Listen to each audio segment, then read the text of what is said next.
Three, two, one. Halo. Sorry Dek, ini Bapak lagi sibuk kali tadi, lagi ngomong sama timnas Inggris, kebantai pula orang tuh ya kan. Mana tahu Bapak nanti bisa ngomong sama timnas Inggris biar bagus. Oh, ini Bapaknya masuk. Manajer Inggris nggak pakai bahasa karo, nggak pakai logat Kaban Jahe, Pet, betul, beda. Ya aku kan nggak pakai bahasa karo dia tadi, cuma logatnya kalau ini baru aku pakai. Enggak deh, bukan kau yang aku maksud. Ini aku lagi ngomong sama Bapak ini. Bapak mau nitip ini, katanya mau titip pesan juga. Selamat ya, kemarin gila kali kalian mainnya, cakep kali. Paten lah, ya kan. Cuman Bapak lagi ngomong sama timnas Inggris dulu nih bentar ya. Oke. Nah, dari ngomong-ngomong kami mau cabut dulu lah ya. Ini ada kebetulan pula ada Bang Adri, ya kan, Direktur Teknik dan pembinaan dari PSMS, lebih penting ya, gitu kan daripada Bapak itu ya kan. Nah, yang ini botak nggak boleh, tapi nggak apa-apa. Oke, ciao ya, selesai kalian ya. Oke. Bentar lo. Cobaan pertama untuk bangun training center. Oke. Aduh, aku nggak bawa. Sempat lagi di Porsalang bersama dengan gue Fuad. Gue Patrick, dan hari ini ada Bang Adri. Jangan dibedakan, jangan disalahkan. Jangan disamakan, botaknya mungkin sama, tapi yang satu dari PSMS. Jadi hari ini seperti janji kita di episode Porsalang sebelumnya bahwa akan membahas tentang PSMS, klub terbaik di dunia, ya. Setelah yang pertama, kemudian baru Manchester United, ya.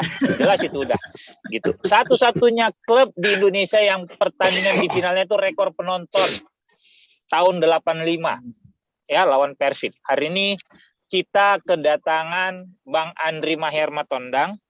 Abang Da, apa kabar? Alhamdulillah sehat, Mas Pu. Bang yang bisa sele macam orang baru. Karena udah lama di Jakarta itu, jadi agak terus kayak gitu ya kan. Yang posisinya di manajemen sekarang Bang ya, yang sah ya bisa dibilang ya. Ya. Ada yang nggak sah, Bang? Gimana? Ada yang nggak sah ya? Yang mengaku-ngaku ada. Oh, ada yang ngaku-ngaku. Oh iya. Bentar lu, Ped. Biar jelas. Oh, Jadi iya. Bang Andri Maher Matondang ini menjabat posisi sebagai Direktur Teknik dan Pembinaan. Iya. Abang Da ini bukan orang baru di PSMS. Tahun 2000 dia terpilih di skuad PSMS Junior. Betul. Oke. Kemudian sempat memperkuat timnas senior, sempat memperkuat PSMS senior, tapi kemudian ternyata lebih mementingkan sekolah saat itu, ya Bang ya, benar ya Bang ya. Nggak lama. Jadi meneruskan akademinya sampai selesai, tapi karena memang darahnya hijau, balik lagi ke PSMS. Jadi tahun 2014 menjadi manajer ya Bang ya, benar ya Bang? Manajer udah Bang. Manajer. Dan 2015 pada saat PSMS juara Piala Kemerdekaan, salah satu komandannya adalah Bang Andri. Betul. Yang bikin acaranya di Medan kita, kan gitu. Jadi itulah sedikit. Yang pas promosi juga ya Bang ya? Setelah promosi Liga 1-nya, Liga 1. Ya, Liga 1. Ya, betul, Liga 1. Terus 2017 yang kita main semifinal Piala Presiden Bang ya, kalau nggak salah ya. Betul, sampai semifinal Piala Presiden masih saya. Semifinal itu awak juga berangkat ke Solo kan, kita jumpa di Solo ya Bang ya. Nggak sama Valen ya? Ya, Valen waktu itu gitu ke Solo, kemudian 3-4-nya di Senayan juga gitu. Jadi lebih kurang itulah sedikit rekam jejak Bang Andri. Dan sekarang dipercaya oleh shareholder, boleh dibilang ya Bang ya? Ya, bisa dikatakan memegang saham mayoritas. Ya, Edi. Untuk kembali terlibat di PSMS. Syukur-syukur perannya bisa membuat PSMS naik lagi nih. Amin. Ya kan, karena sedih kami yang dirantau ini Bang. Kalau ketemu anak-anak Bandung, kawan-kawan kami, anak-anak Jakarta apalagi gitu ya, ditanyain gitu kapan main di Senayan, kapan main di Jalak Harupat, cuman kayak mau jawabnya kan gitu. Jadi semoga dengan adanya Bang Andri, terus kita lihat juga timnya sudah dibentuk agak jauh hari, malah nggak seperti biasanya Bang ya. Betul. Walaupun belum tahu liganya mulai kapan ya. Baru ada Informasi acara. bulan 8, Ya, informasinya. baru ada informasi bulan 8 kan gitu. So, Tapi ini Informasi tim terkini ya Bang ya. informasi Ah, terkini. ya. Sebelum berubah lagi. Bisa jadi. Tapi ngomong-ngomong Bang, karena Ah, tadi Fuad bilang Abang 2017 yang main Liga di 1. Liga 1, berarti kita sebenarnya kita selisih Bang. Aku keluar, aku dipecat, ya kan? Abang main di Bogor kan berarti kan? Yang kita sempat ribut di Bogor kan lawan Persikabo, bukan? bukan. Pas Liga 1 itu 2018, Bang. Liga 1 Oke. 2018. Saya cuman sampai semifinal Piala Presiden, kemudian pas pada saat launching, setelah launching mundur lagi nih. Oke. Karena kan Itu waktu itu ada yang kejadian PSMS ketemu dengan Persikabo main di Bogor, kan sempat Ya. ribut itu Bang. Korbannya Tukul Kinantan. Iya betul. Tukul Kinantan. Ya. Nah, Bang, Ya. ini boleh nggak diceritain latar belakang Abang kembali terlibat di PSMS? Iya. Seperti apa sih Bang? Gitu. Apakah ujuk-ujuk tiba-tiba ditunjuk gitu sama pemegang saham mayoritas? Udah Andri ikut ya bantu PSMS. Apakah seperti itu ceritanya Bang? Coba boleh lah. Abang lah coba cerita dulu kita ya kan. Sehingga yang lain juga tahu nih, oh ternyata begini ceritanya, ada Bang Andri. Mana tahu ada si juga Fuad yang pengen Bang, jadi katanya, manajer kan gitu. di depan ya kan. Ya, Ada si Fuad juga katanya di situ. betul. Itu mungkin kesalahan terbesar PSMS tuh, Bang. Lontong. Jadi sekitar awal Maret kalau saya nggak salah, saya ada dihubungin oleh Ayah Hedi, dihubungin. Kebetulan saya manggil beliau Ayah. Kita diskusi, ada beberapa hal yang kita diskusikan terkait pengelolaan PSMS dari musim-musim yang kemarin, 2 musim yang kemarin. Nah, kemudian beliau mengatakan agar saya kembali ke PSMS untuk membantu bagaimana caranya agar target Liga 1 musim ini bisa tercapai. Itu yang menjadi awal mula. Lalu terjadilah kemudian perombakan, dalam hal ini beliau melakukan rapat umum pemegang saham. Nah, yang mana yang sebelumnya itu hanya terkait dengan pergantian direktur saja, tidak ada yang lain, hanya pergantian direktur. Ansih hanya sebatas itu. Nah, tatkala itu yang 2 tahun sebelumnya dari 2020 ke 2022 sebelum RUPS dipegang oleh Pak Kodrat, kemudian diganti kepada Pak Arifuddin Maulana. Nah, inilah mulai kemudian terjadi gejolak-gejolak itu. Itu kira-kira sih Bang. Sementara. Tapi RUPS-nya itu dijalankan sesuai dengan aturan hukum yang berlaku di Indonesia kan Bang? Oh ya, setahu saya dalam berkas yang saya baca, yang saya lihat, karena pada saat RUPS kan saya belum masuk ya. Dan pada saat itu kebetulan itu bidang saya, masalah korporasi, hukum korporasi. Jadi saya sedikit paham soal hukum korporasi ini karena saya ngajar korporasi. Bukan paham, bukan sedikit lagi orang ngajar. Oh, Abang dosen juga berarti ya? Ya, saya dosen. Oh. Bukan kali-kali ini, Pet. Selain advokat, saya dosen. Hari ini saya ngajar di Prima Indonesia. Oke. Nah, jadi mata kuliah yang saya asuh ya soal hukum korporasi, hukum perusahaan. Nah, jadi kalau kembali ke situ tadi, kepada pertanyaan tadi, nah pada saat dilakukan RUPS itu diawali dengan adanya pemberhentian sementara terhadap direktur pada saat itu dengan alasan-alasan objektif menggunakan pasal 106 Undang-Undang Nomor 40 Tahun 2007 tentang PT. Nah, undang-undang itu membolehkan dilakukannya pemberhentian sementara. Dan pada saat saya melihat semua administratif itu dilakukan secara sah, dilakukan secara benar. Surat dikirim dan diterima dengan benar. Kemudian 1 minggu setelahnya diadakan RUPS, kalau saya tidak salah dengan undangan yang resmi pula, dengan surat tercatat. Dan dihadiri oleh pihak-pihak yang dipanggil, Bang? Ya. Jadi itu yang menjadi, mungkin saya harus jelaskan ya. Nah, undang-undang itu mengatakan bahwasanya terkait RUPS yang boleh hadir adalah pemegang saham atau kuasanya. Kuasa hukum di sini ya. Atau kuasa, tidak dikatakan hanya kuasa hukum. Kuasa. Jadi apabila dia memberikan kuasa tidak hanya kepada advokat, boleh mewakili beliau untuk hadir dan datang mengikuti RUPS tersebut. Nah, tatkala RUPS dilakukan, itu dilakukan di Aula Rizal Nurdin. Gubsu ya Bang ya. Yang notabene adalah memang milik fasilitas publik, bukan milik pribadi Edi Ramayadi selaku gubernur. Ya. Iya. Nah, pada saat itu Pak Edi Ramayadi, Ayah Edi Ramayadi itu diwakili oleh 3 orang advokat yang menerima kuasa. Oke. Nah, secara sah itu terjadi. Kemudian yang kedua adalah Pak Kodrat Shah diwakili oleh 9 kuasanya yang memberikan surat kuasa pada saat itu. Nah, itu yang terjadi pada saat rapat umum pemegang saham. Jadi secara hukum sudah tercapai quorum itu. Nah, perkara terjadi penolakan terkait dengan RUPS, maka kemudian harus dikenakan dengan pasal 86-nya. Pasal 86, 87 sampai 88 itu mengatakan apabila pemegang saham 50+1 atau 50+1 hadir, maka RUPS dapat mengambil keputusan terkait dengan agenda RUPS. Sehingga Dan kuota itu tercapai. karena Pak Edi kan memegang 51%. Iya. Oke. Dan Pak Kodrat 49%. Sehingga alasan penolakan secara hukum sebenarnya sudah tidak ada. Tidak ada. ideal Oke. ya. Nah, iya. Nah, karena semua dilakukan sesuai dengan proses hukum yang benar, sesuai dengan dengan aturan undang-undang, tidak ada yang salah dari pelaksanaan itu. Kalau ada pun penolakan itu adalah hak pribadi masing-masing, dan kita paham dan tahu banyak PT di Indonesia ini terkala RUPS sering terjadi seperti itu. Ya, karena sempat juga ngobrol sama teman yang di Kumham, dia bilang juga sering banget kejadian begini Bang, kalau habis rups terus ada yang ribut segala macam.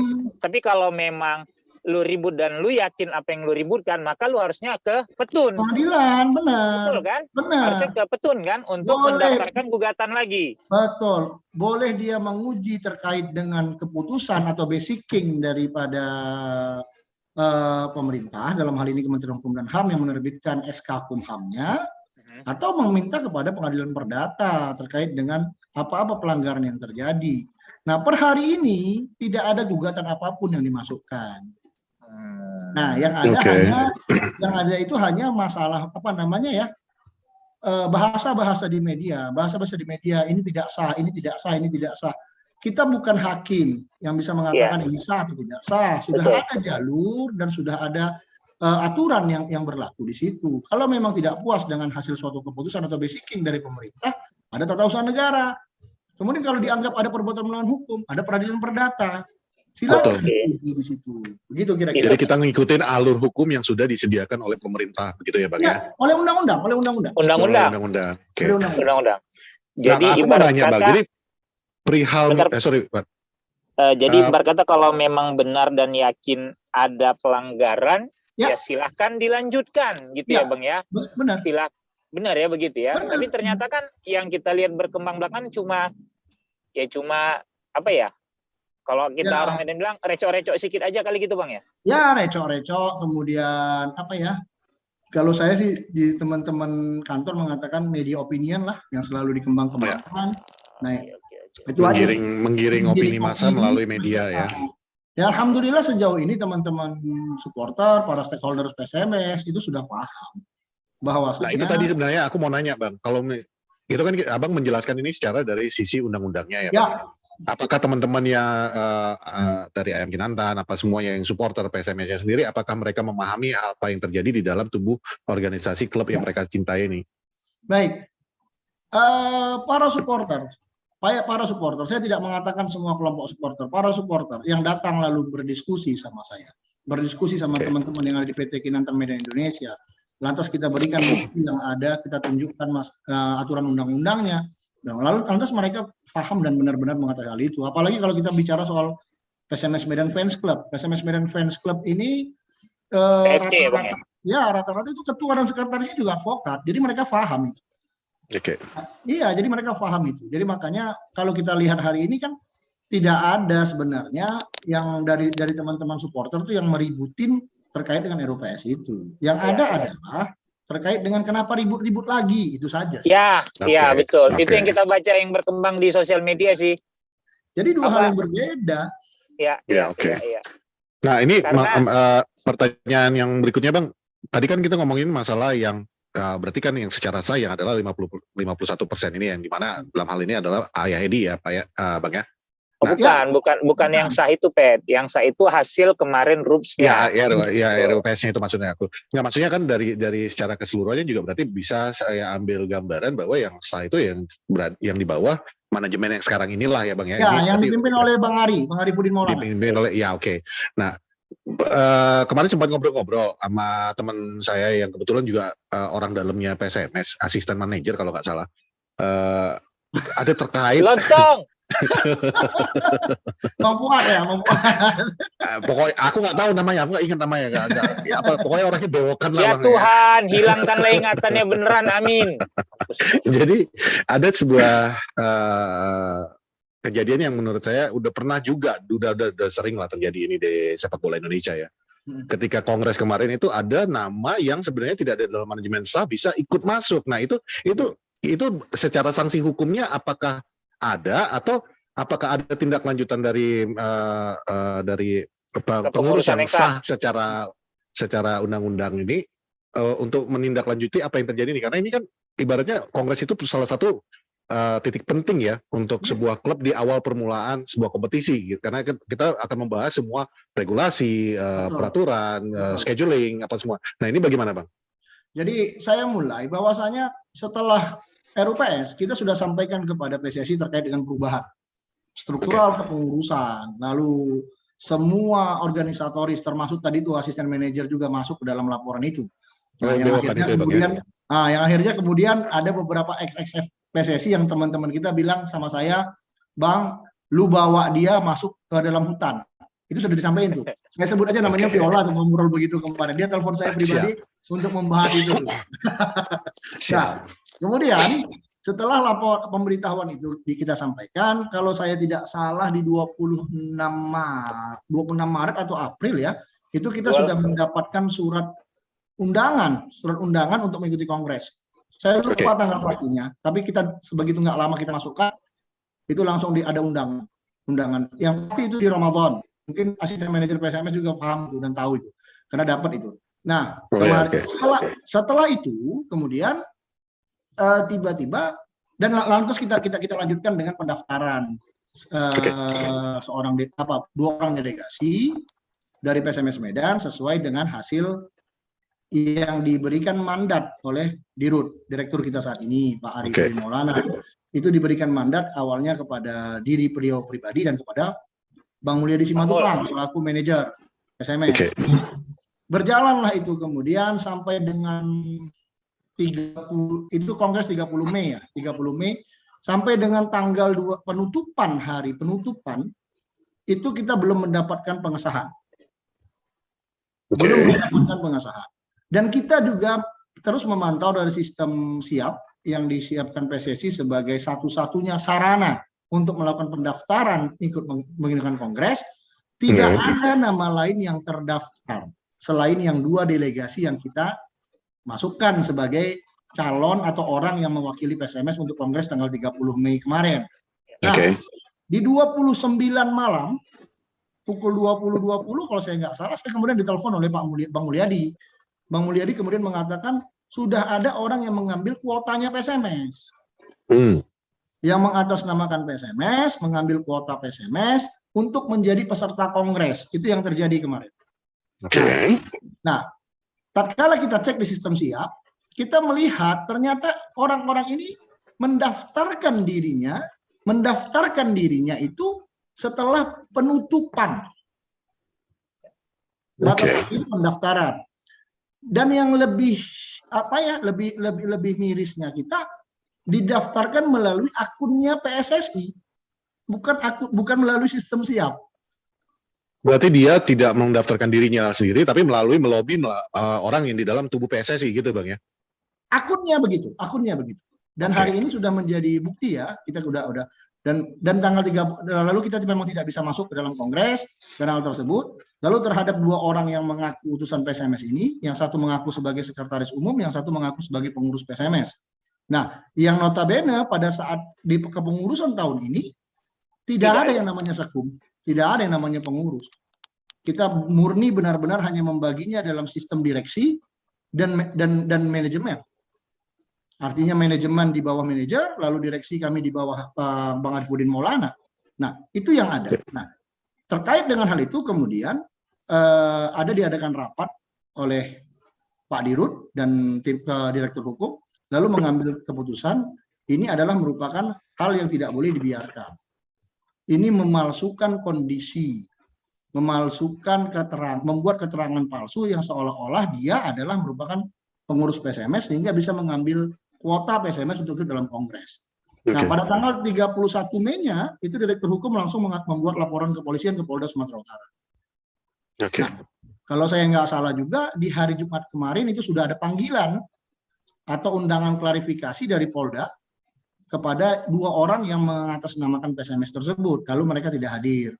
Terus Direktur Hukum kita berkoordinasi terus, kemudian kita masih menunggu kapan undangan kedua, karena undangan yang kemarin mereka tidak hadir.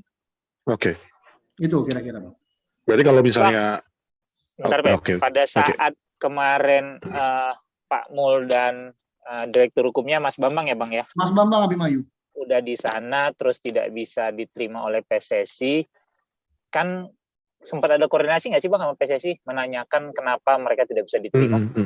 Baik, saya jelaskan sejak tanggal 27 saya pribadi itu sudah berkoordinasi terus, baik dengan head of legalnya PSSI, baik dengan bagian keanggotaan PSSI, dibantu juga oleh teman-teman yang punya akses ke sana untuk mempertanyakan apa dan kenapa ini, kenapa belum ada pengesahan, sementara waktu itu kita sudah tahu PSDS sudah disahkan, Karu sudah disahkan, PSPS Pekanbaru sudah disahkan, hanya tinggal PSMS. Nah, kita tidak mendapatkan jawaban apapun kecuali kami ini bukan orang yang menentukan, kami ini bukan orang yang bisa punya kapasitas untuk mengambil keputusan. Ini kan bukan jawaban yang kita mau.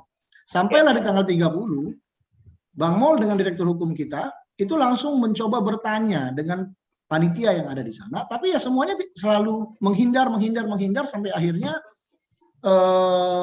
hampir pukul 12 malam mereka menunggu orang yang memiliki kapasitas memberikan keterangan. Tidak ditemuin, Bang? Tidak ditemuin, tapi hanya mengatakan ini kami tidak bisa jawab. Kami tidak bisa jawab. Hanya batasan seperti itu. Ini yang aneh bagi kita. Itu yang sangat miris kita melihat kondisional federasi yang harusnya memberikan naungan kepada kita kan. Betul. Apa sih sebenarnya yang terjadi gitu. Nah, kalau memang ada bahasa-bahasa ada berseliweran. Ada berseliweran bahasa-bahasa yang kita dengar, informasi-informasi kan, utusan yang hasil RUPS itu tidak bisa masuk karena ada keberatan dari yang sebelumnya. Dalam hal ini direktur yang lama Pak Kodrat Shah seperti yang saya bilang tadi. Nah, kalau itulah yang menjadi dasar, maka kemudian saya menilai PSSI menggunakan logika yang terbalik, Bang. Iya. Kenapa logikanya terbalik? Undang-undang mengatakan sebelum ada putusan yang membatalkan sebuah basicking atau keputusan dari pemerintah terkait suatu keputusan tentang RUPS itu, maka keputusan yang belum dibatalkan itu tetap itulah yang sah, betul. Sampai ada pembatalan. Masih legitimate. Nah, itu yang legitimasinya dasar hukumnya yang jelas. Lalu kalau hanya ada keberatan, lantas yang sah menurut pemerintah sesuai dengan aturan undang-undang tidak diberikan akses untuk masuk, nah ini kan logikanya terbalik nih. Logikanya terbalik, lalu kita ingin pertanyakan dasar hukumnya apa? Saya tanyakan kepada head of legalnya PSSI, tapi alhamdulillah sampai saat ini nggak ada jawaban. Dan tadi saya sebetulnya kepinginnya beliau tuh ada di dalam diskusi kita ini. Ya Bang, nyari orang itu mah susah amat Bang. Kadang ditelepon dia nggak diangkat, WhatsApp nggak dibalas. Enggak, Wat. Ya ini kan kebetulan kemarin kita lagi menang besar, jadi media officernya sampai legalnya semua lagi nyusun gimana cara lagi nyusun media inilah gimana membesarkan Baginda ya kan. Kalau PSSI ini Patrick yang ngomong ya, bukan aku ya. Nggak apa-apa. Saya warga negara Indonesia sah. Dan yang saya tahu, Anda juga tidak akan berani mengklarifikasi saya karena saya tahu bobrok Anda di dalam. Gua mah orangnya belak-belakan. Ya, tapi tadi malam itu menangnya itu memang pemain kita bagus. Nah, itu memang bagus, Bang. Kalau saya sih akuin, itu kita menang besar atau itu semua itu berkat pemain dan pelatih. Pelatih, Karena iya. kita Bang Andri juga udah pernah di lapangan langsung lah ya. Betul, betul. Manajemen berperan, tapi bukan Tadi- itu peran tadi- paling besar. Sorry, tadi Balik ada dulu ke yang, topik utama. ada yang nge-tweet gini loh, Pet ya. Apa tuh? Sejak Bang Fu jadi asisten manajer PSMS, timnas lolos Piala Asia. Wah, Itu valid. luar biasa. Luar Valid, biasa. Masalahnya Enggak. Indonesia menangnya apa, Ad? Nggak ada, Nggak Bang. ada, Bang. Itulah, Ini Bang. loh, Bang. Kadang-kadang, Bang, pening aku jadinya. Aku pun kalau orang ini tahu, Bang. Kalau orang ini tahu, sejak aku mulai pakai celana dalam, nggak komando lagi, timnas menang-menang terus, Bang. Oh, iya. Korelasinya Nggak, lebih masuk. Sebenarnya gini, Pet. Timnas lolos Piala Asia karena kau masih jomblo. Makanya kau nggak usah kawin lagi. Akimak lah. Itu tapi fakta. tapi ya itu memang ya Bang Andri juga udah berpengalaman lah di dalam struktur federasi kita ini ya. Jadi dan di Poros dari dulu kan memang kita belak-belakan, mau itu MU mau apapun itu kita belak-belakan. Jadi gue juga akan belak-belakan. Ya kita belak-belakan aja, Bang, bahwa keadaan memang di federasi kita ini tidak sehat. Sama sekali tidak sehat, masih ada yang namanya ya aku kenal dia teman aku. Jadi siapa yang paling dekat ke dalam tubuh federasi ya dia yang akan didengarkan, kan seperti itu ya Bang ya, kurang lebih ya. Macam cewek lah federasi ini, mesti dekat-dekat kita ya. Iyalah, pokoknya kalau nggak ada benefitnya sama aku nggak ada kok itu katanya kan. Saya sih sebenarnya dari dulu sudah paham ya soal itu. Semua tokoh sepak bola, bagian dari manajemen sebuah klub sepak bola semua di Indonesia udah paham soal itu, Bang Peter. Udah rahasia umum, Ya. Bang. Rahasia Iya, umum. betul. Tapi yang menjadi persoalan kan tidak pernah sebarbar ini, Bang. Yes.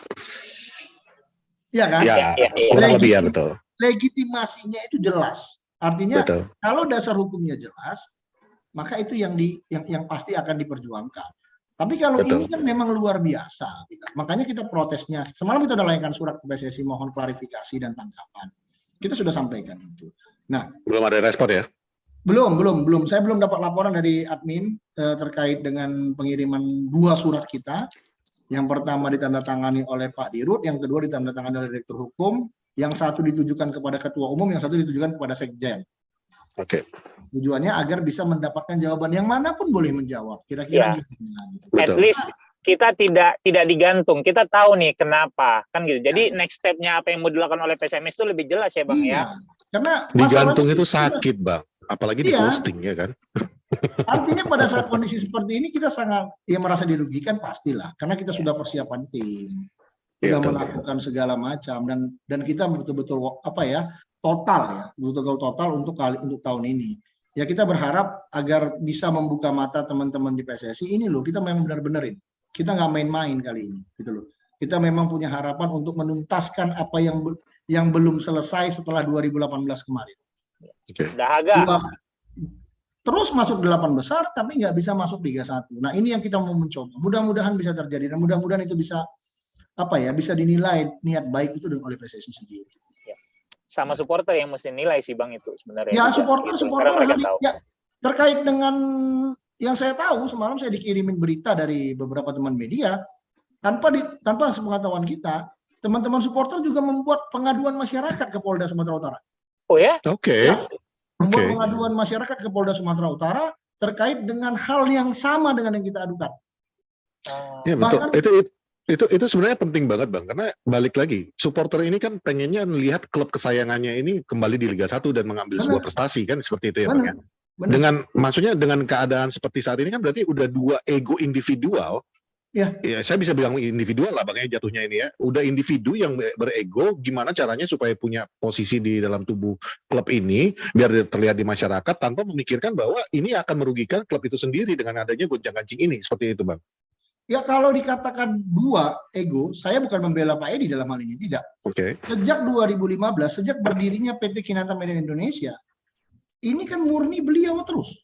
Betul. Saya juga tahu itu. Beliau semua yang menyiapkan hal-hal seperti itu. Pengorbanan beliau kepada PT Kinanta Medan, kepada PSMS Medan, sampai dalam beberapa pertemuan dia selalu mengatakan jangan ganggu PSMS karena ada cinta saya di dalam, dan itu memang diaplikasikan Betul. dan diimplementasikan oleh beliau. Nah, Tapi kepada yang lain, pemegang saham yang lain, saya pikir sebenarnya kan tidak ada urgensi yang harus dia pertaruhkan, sebab dia ada di dalam tetap ada di dalam PSMS, tetap ada sebagai pemegang saham PSMS. Nah, terlepas bagaimana sebenarnya cara beliau mendapatkan segala macam, itu biarlah antara Pak Edi dengan beliau. Seharusnya seperti itu. Nah, egosentrisnya ini muncul kalau ini dikait-kaitkan dengan hal-hal politis, lantas ini digunakan untuk menyerang salah satu pihak, ini yang tidak benar menurut saya. Karena betul. Setuju banget. Rusak gitu loh. Setuju banget. Kita udah persiapan, kita sudah siapkan tim manajemen sudah selesai dan segala macam sudah beres.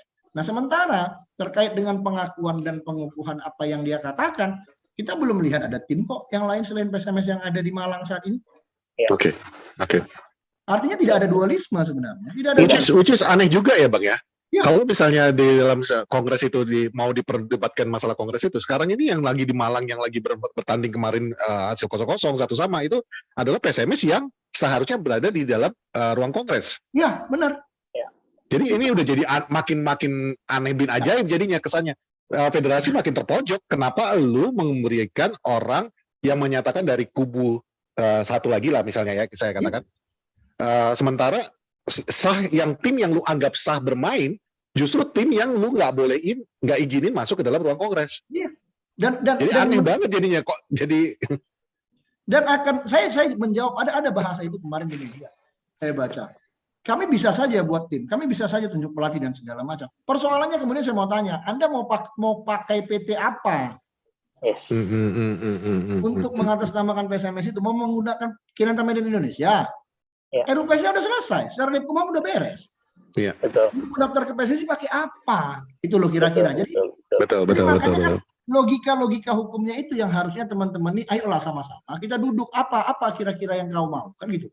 Tapi persoalannya kalau yang dikemukakan adalah egonya, kalau yang dikedepankan dia adalah pokoknya saya atau dalam bahasa Medan pokoknya aku. Nah ini ya itu dia ego yang tadi saya maksud Bang. Iya, karena setiap Anda mengatakan pokoknya aku, maka akan ada konsekuensi yang terjadi. Betul. Hari ini sudah kita buktiin. Tatkala Anda mengatakan pokoknya kami bisa masuk dengan gagah-gagahan ke dalam kongres, hari ini kita akan pidanakan dan sudah dipidanakan. Setiap aksi selalu ada konsekuensinya dan ada reaksi yang mengikuti. Gitu loh. Oke. Side note aja karena tadi Bang Andri katakan bahwa Ayah Edi ini sangat mencintai PSMS. Saya sendiri udah pernah mendengar cerita ketika masih di Persikabo, mendapat cerita dari beberapa teman yang kebetulan waktu itu di PSMS Medan menceritakan bahwa ada terjadi sebuah korupsi di dalam tubuh PSMS, which is nggak usah heran lah kita ya, di semua klub sepak bola pasti ada terjadi seperti itu. Tapi Pak Edi datang ketika dia mengetahui itu orang digeblek, dihajar, betul-betul dihajar di depan dan dipecat di tempat. Bagi saya pribadi Bang, itu hal yang paling jarang terjadi gitu loh. Benar. Bahwa ketika owner itu benar-benar turun tangan dan pemegang saham itu turun tangan dan langsung merapikan, ini kita pentingnya ini untuk supporter, pentingnya ini untuk klub ini, pentingnya untuk daerah ini, bukan untuk memperkaya individu lu pribadi. Gitu. Betul. Jadi bagi gue itu, jadi ketika Bang Andri tadi mengatakan bahwa Ayah Edi gini-gini, saya nggak anggap itu sebagai sebuah pembelaan terhadap Ayah Edi atau lip service, karena ini bagi teman-teman yang nggak tahu, yang nonton Porsalang saat ini ya gue pribadi mengetahui cerita ini langsung, dan gue yang menceritakan ini waktu itu berada di dalam tubuh PSMS sendiri, jadi bukan sesuatu yang dikarang-karang lah istilahnya. Ketika gue cek juga ternyata betul gitu. Jadi gini Bang Patrick, saya ini pernah beberapa kali keluar dari PSMS tatkala Pak Edi sudah memegang PSMS. Nah, jadi bagi saya tidak ada yang harus saya membranding beliau atau mengatakan memang beliau baik. Enggak, tatkala memang beliau tidak pas menurut saya secara idealisme, saya sampaikan langsung ke beliau.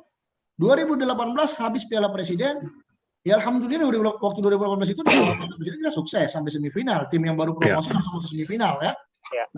Tatkala langsung pada hari launching saya keluar, saya katakan mundur. Nah, kenapa? Ada idealisme yang tidak sama.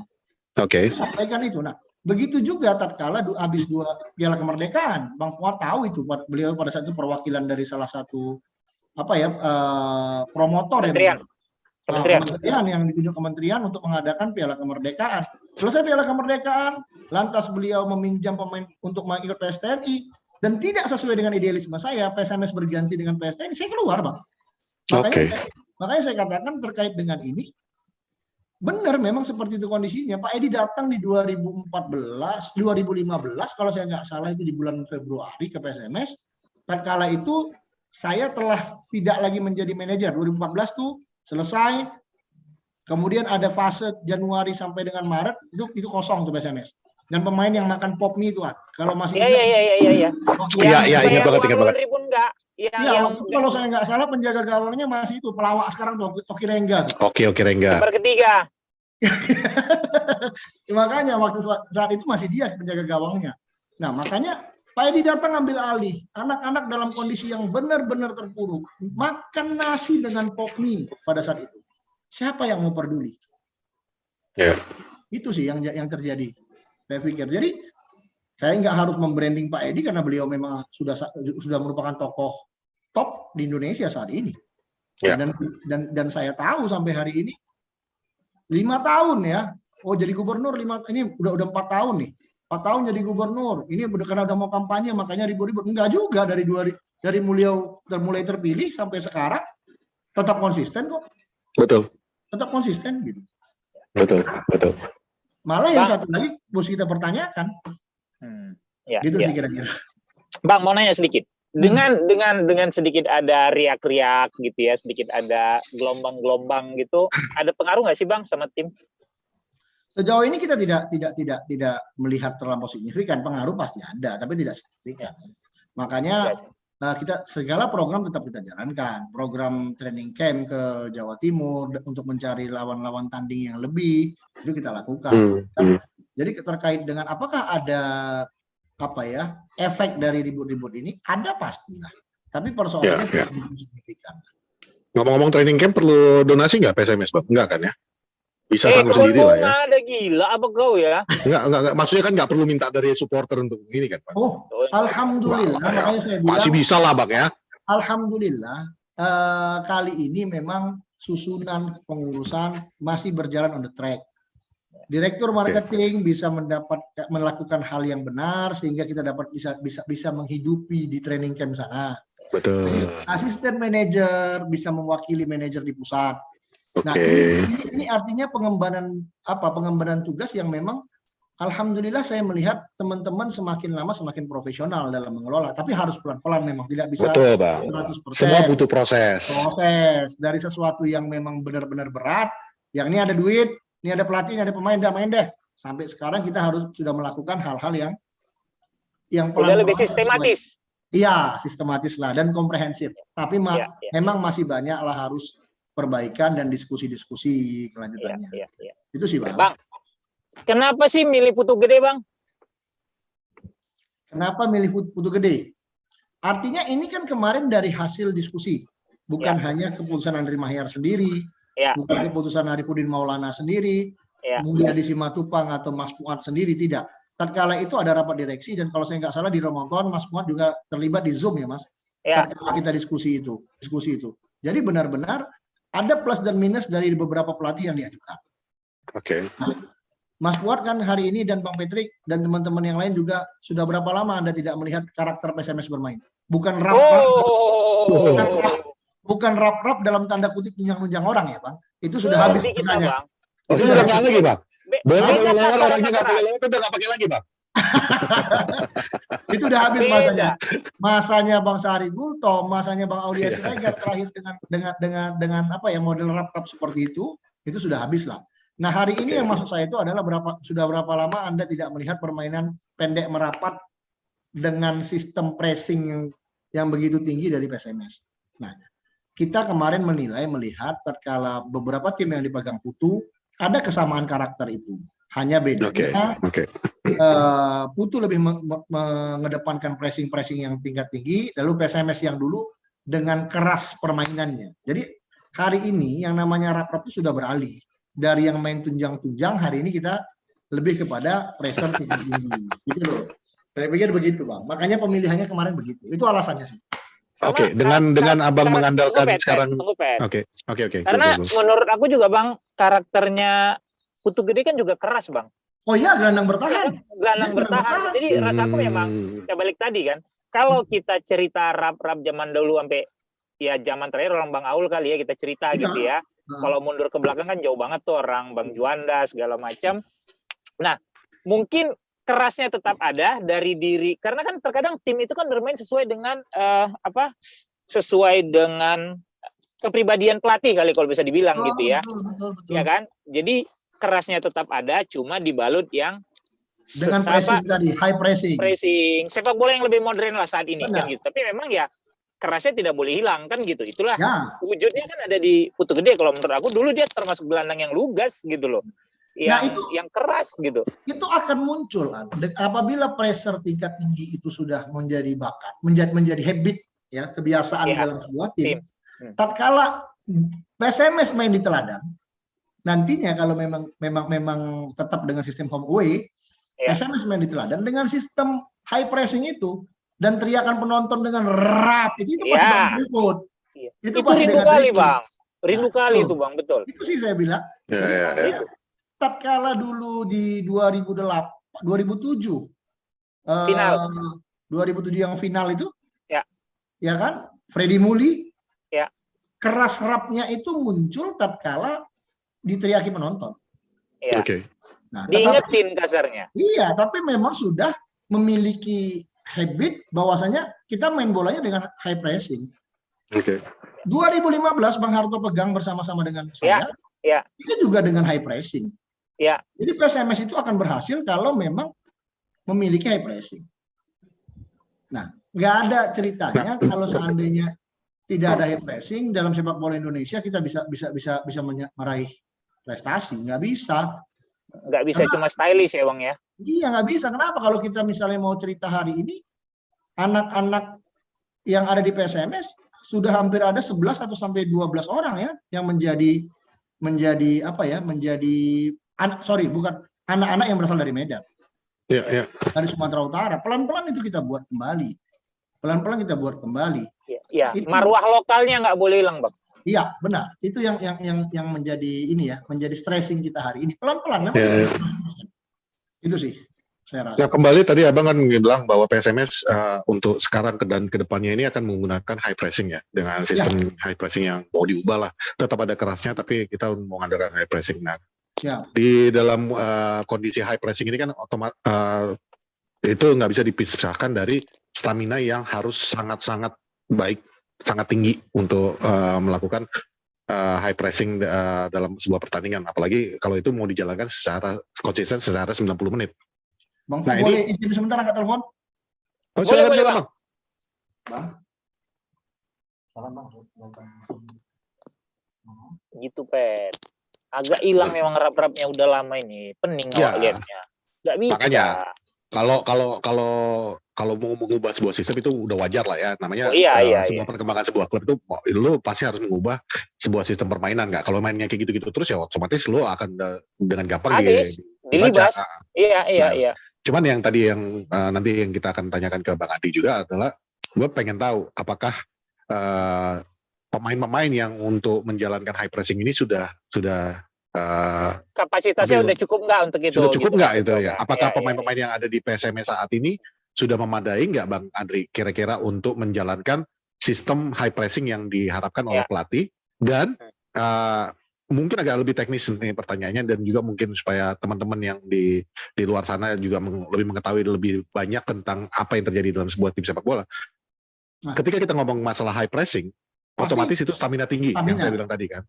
Nah itu apakah mulai dari nutrisi, apakah mulai dari sistem peristirahatan, apa itu semua itu udah fasilitasnya udah memadai untuk menjalankan sistem yang mau dijalankan oleh pelatih ini. Plus pemainnya apakah sudah memadai gitu? Ya, oke. Terkait dengan apa yang menjadi pelengkap terkait dengan high pressing ini, dari mulai nutrisi dan yang lain-lain, itu sudah menjadi stressing kita, Bang.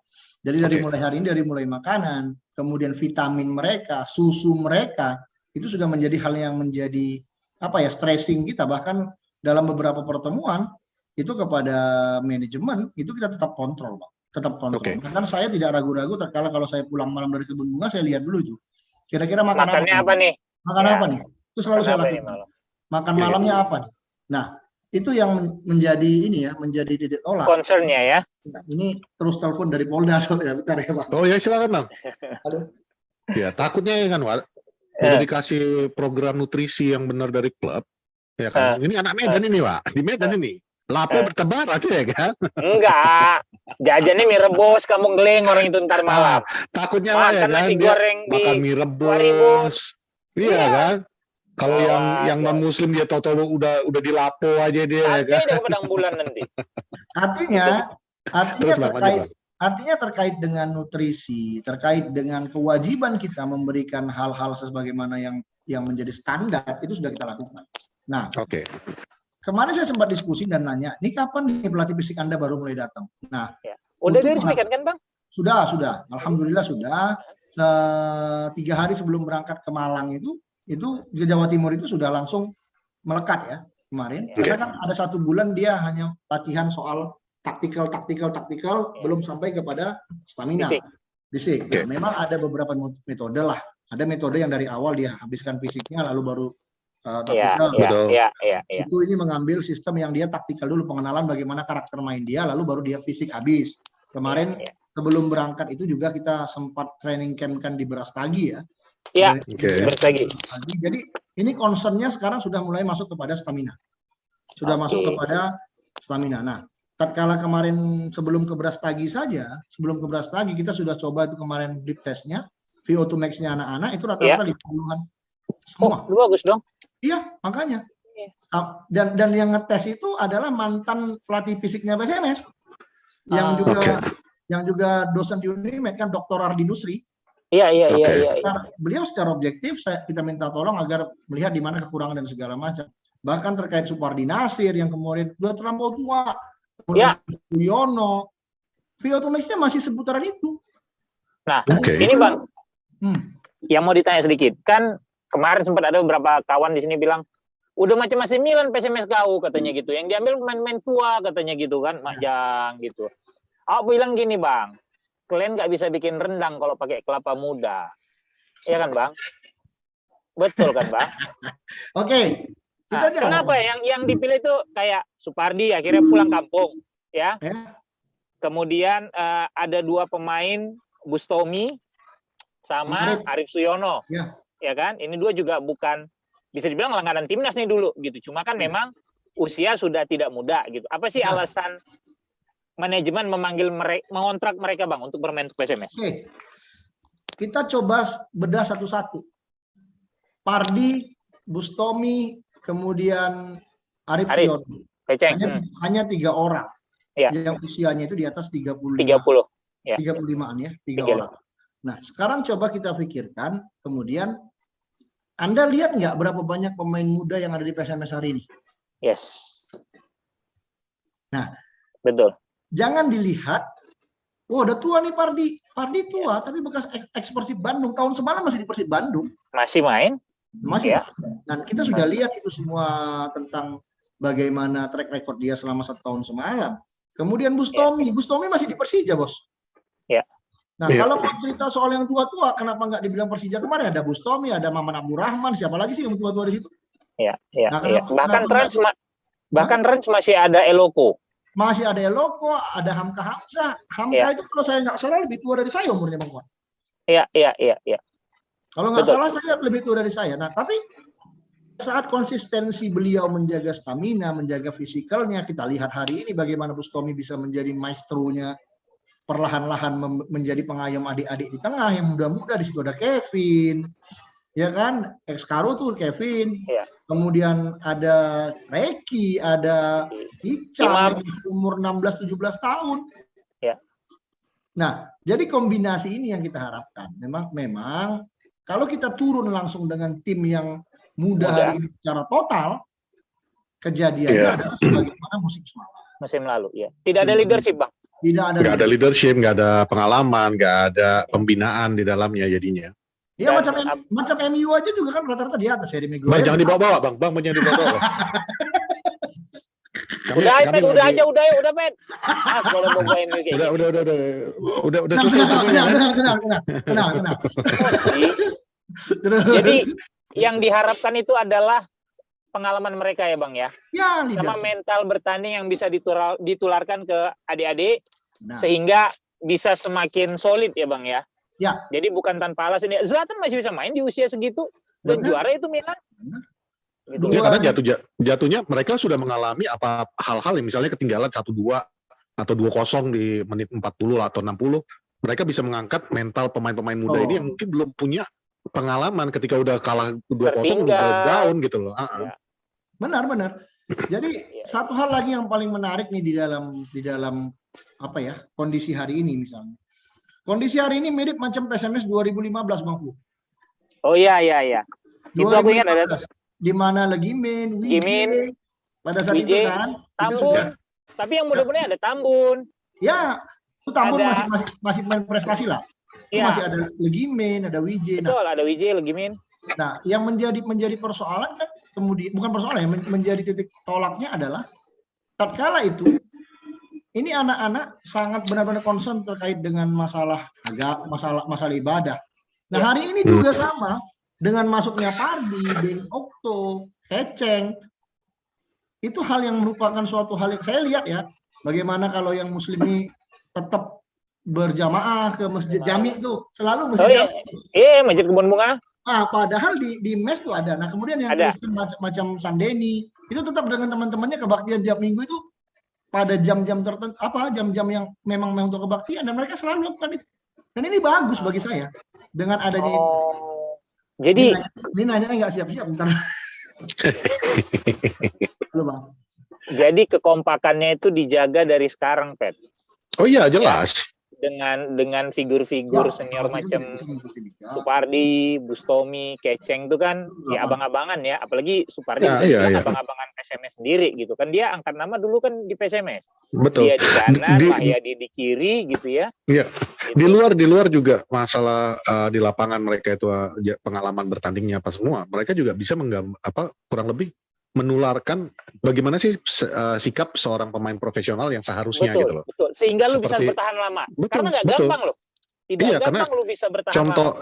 Contoh yang paling gampang adalah ketika Persema dulu memiliki Mas Bima Sakti, itu Ya. sebuah prestasi banget buat Persema, dalam arti lu beruntung banget punya Mas Bima Sakti karena banyak hasilnya pemain-pemain muda yang seperti Kim itu Kurniawan look at him. itu look up to him, dan akhirnya belajar gini loh Look up to sikap him, kita benar. sebagai seorang profesional itu seharusnya seperti ini, Iya, seperti Kim Kurniawan, Irfan Bahdim sekalipun. Iya. Jadi nggak cuman di dalam lapangan aja efek daripada seorang pemain senior itu, tapi juga di luar lapangan itu juga dapat mengangkat bagaimana sikap seorang profesional sepak bola, pemain sepak bola itu seharusnya kan gitu. Benar. Gitu. Nah, itu kira-kira kalau terkait dengan perkembangan pemain hari ini. Pemainnya kita Bang ya. Ya kita masih ada butuh beberapa lah ya. Nah, Misalnya Masih butuh berapa pemain lagi, Bang? Striker, Bang? striker juga kita butuh satu orang lagi. Kemudian center back. Oke.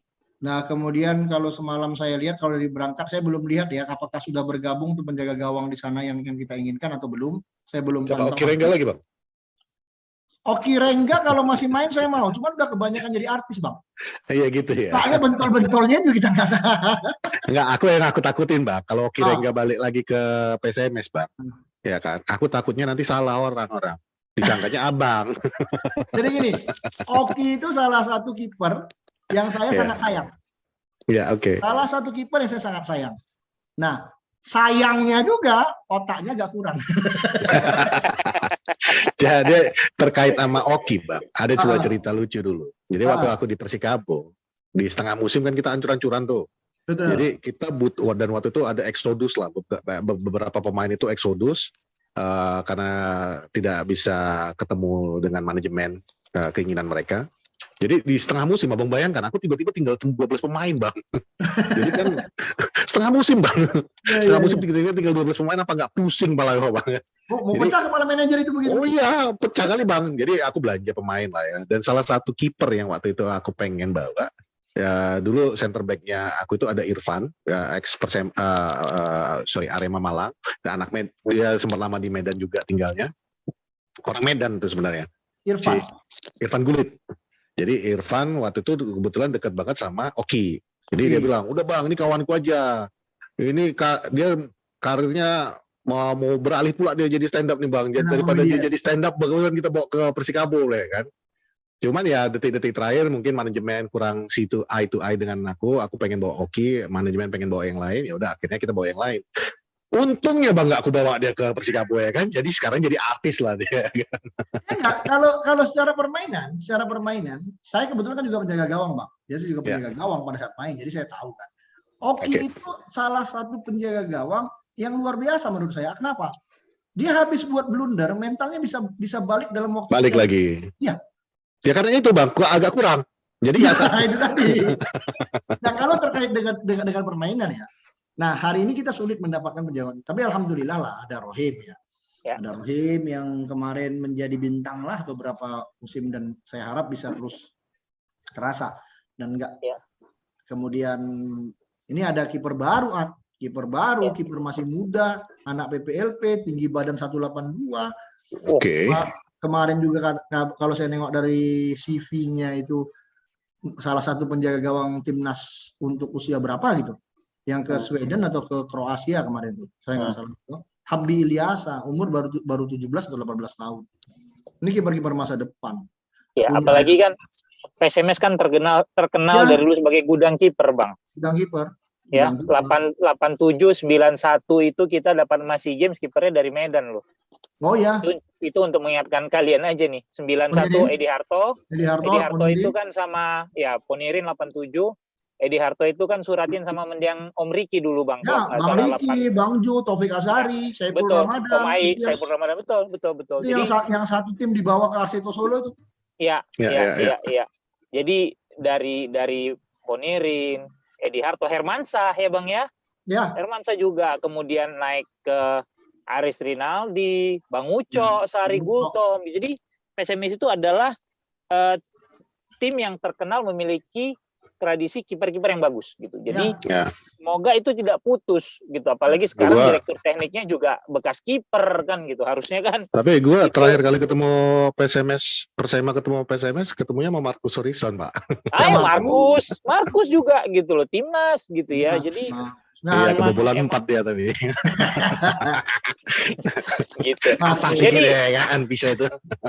Jadi Bang, bisa dibilang bahwa di luar riak-riak kecil yang terjadi yang sedang berusaha ditangani oleh manajemen gitu ya, sesuai dengan langkah-langkah hukum yang berlaku di Indonesia gitu Bang ya. Persiapan tim sendiri ya sedikit ada terganggu, tapi mudah-mudahan masih bisa berjalan mulus. Dan ada juga beberapa pemain incaran yang diharapkan bisa gabung ya Bang nantinya untuk memperkuat tim. Sekarang udah ada berapa pemain sih Bang? 18 ya? 22. Lebih sudah 22 atau 24 ya? 24 ya kalau nggak salah. Udah hampir penuh dong Bang. Dengan yang magang. Dengan yang magang kan masih ada nih supaya penuh gitu loh. Dengan yang magang. Dan ini udah terdaftar semua ya Bang ya? Kan belum verifikasi semua ya? Belum buka pendaftaran kan? Belum buka pendaftaran. Belum. Orang liganya belum tahu kapan mulainya, mana mau daftar? Ya, mana aku tahu federasi kita kan sirkus, Wah. Kadang-kadang bisa duluan verifikasi sebelum ada ininya. Sekarang inilah aku tanya Abang Andri lah. Dari pihak federasi udah ada yang ngirim orang untuk ngecek fasilitas nggak Bang? Sesuai dengan standar AFC atau enggak? Belum. Nah, itulah aku bilang, Wad. Aku udah tahu dugaan jawabannya udah pasti belum. Aku tahu. Belum. Itu masih mungkin biasa. Kalau dulu sebulan sebelum kompetisi Bang ya kalau nggak salah. Iya. Kok sebulan? 3 bulan sebelumnya. Kalau Liga sebelum 1, sebuah klub disahkan. Kalau Liga 1 kemarin kalau saya nggak salah tim verifikasi datangnya 2 minggu sebelum. Nah, 2 minggu sebelum kick off. Iya. Aneh gitu. Kan.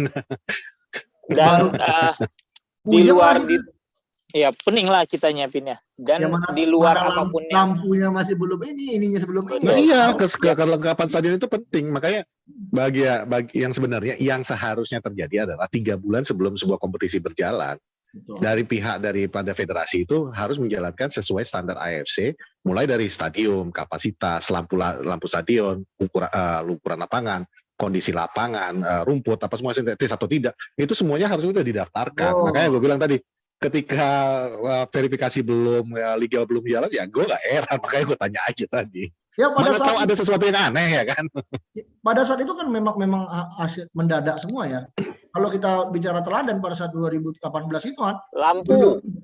lampu sudah pastilah lampu. Kemudian kita langsung cari dalam beberapa hari langsung oke, sekian lux, alhamdulillah ngangkat tuh. Jadi yang menjadi masalah teladan itu tidak punya mix zone. Oke.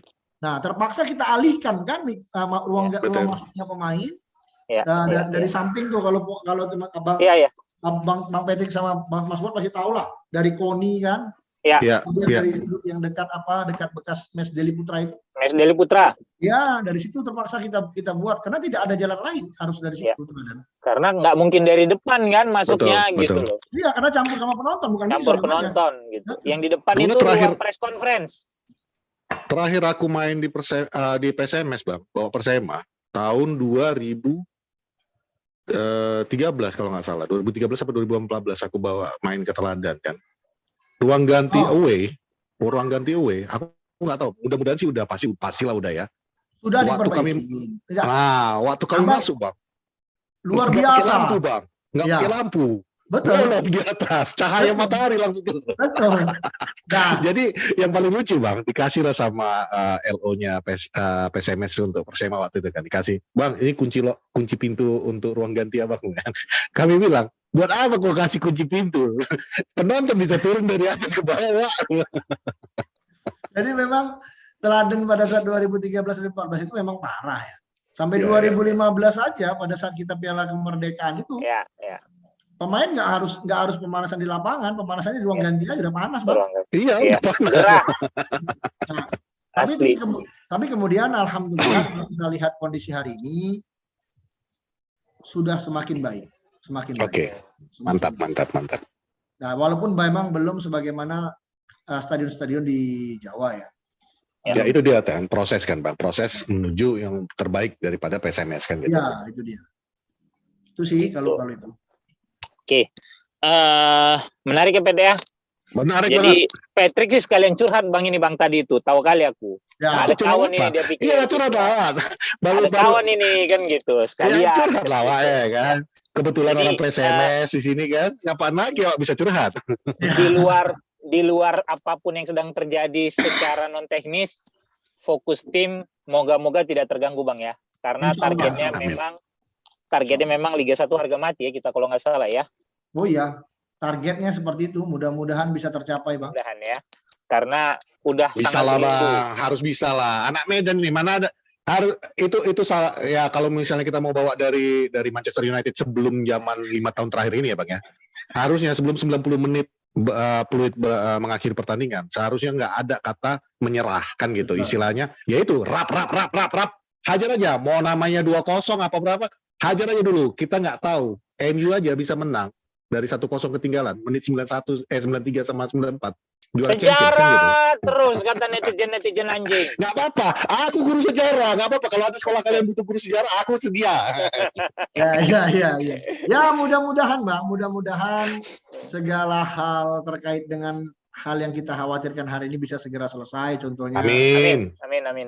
PSSI bisa melihat bahwasannya kesungguhan itu ada di kita untuk segera bisa memberikan ketegasan sikap. Sehingga tidak lagi mengganggu konsentrasi kita untuk mengikuti kompetisi. Nah, saya yakin lah, insya Allah saya yakin tim ini akan bisa memberikan yang terbaik. Saya yakin. Nah, artinya dengan komposisi yang ada, walaupun masih ada kurang dan lebihnya, kita masih yakin kita masih bisa bersaing di kompetisi yang Liga 2 yang akan datang. Bahkan untuk promosi, insya Allah mungkin menjadi sesuatu hal yang menjadi target utama. Amin. Nah, Bang.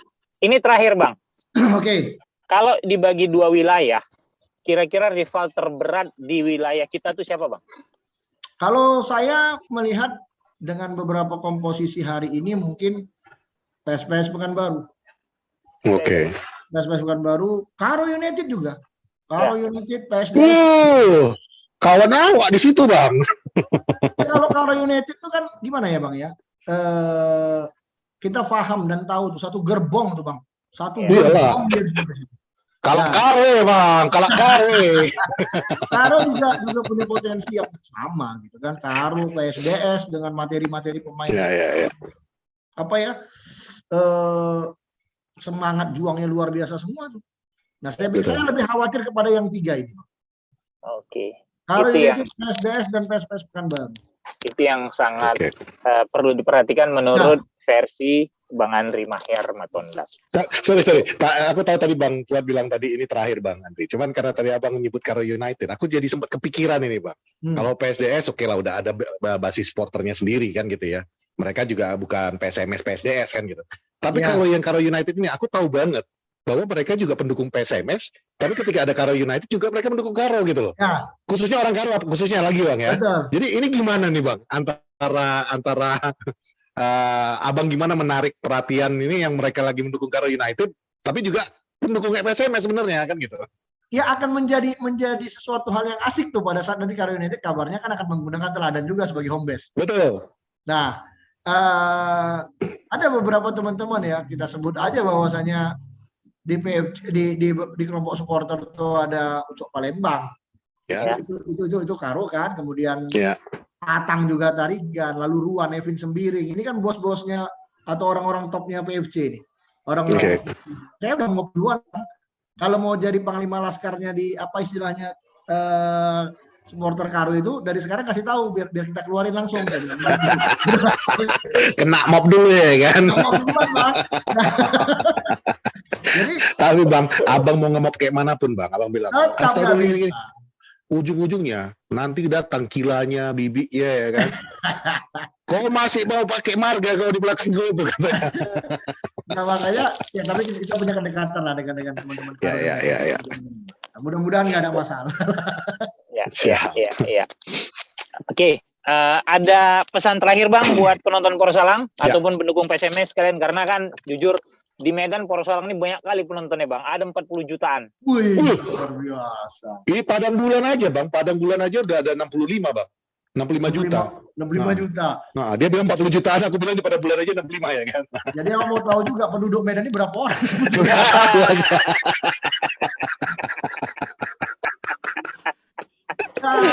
Kalau pesan saya sih mohonlah dukungan tetap dari teman-teman atau stakeholder PSMS supaya kita tetap bisa menjalankan amanah dari masyarakat Medan untuk membawa PSMS ke Liga 1. Itu saja sih. Saya pikir Sip. tidak ada yang lain, Bang. Yang paling penting tuh itu. Kita ikut liga lalu bisa promosi. Itu yang paling penting. Amin. Oke. Terima kasih, Thank you Bang banget Andri. Bang Andri. Aku tahu nih udah sejam ini dia menahan nggak merokok, termasuk rekor ini Pet. Asli. Udah termasuk rekor ini Pet. Jadi sebelum bagi pemirsa kita yang tercinta warga Poros, tadi sebelum kita mau take ini, Bang Andri ini nanya, pas waktu take boleh ngerokok nggak? Datang Bewo di atas sana ya kan, asisten lo ini, berani yang larang direktur ya kan, nggak boleh, kan gila nih asisten. Beberapa kali wawancara misalnya Bang sama si Kambal lama segala macam kan, itu kalau abang-abang lihat kan tetap rokokan terus ya kan. Iyalah Bang, santai. Macem-macem dia ngomong. Kau masih mau ku gaji nggak? Gitu lagi tadi sama Bang. Ya. Bang Andri, terima kasih banyak. Thank you banget ya Bang Andri. Sehat-sehat terus dan semoga dilancarkan persiapan tim kita Bang. Amin. Liga 1 harga mati. Ya. Terima kasih. Assalamualaikum warahmatullahi wabarakatuh. Waalaikumsalam. Stay tune terus di Porsalang. Gue Fuad. Gue Patrick. Dan ini ada Bang Andri. Bye.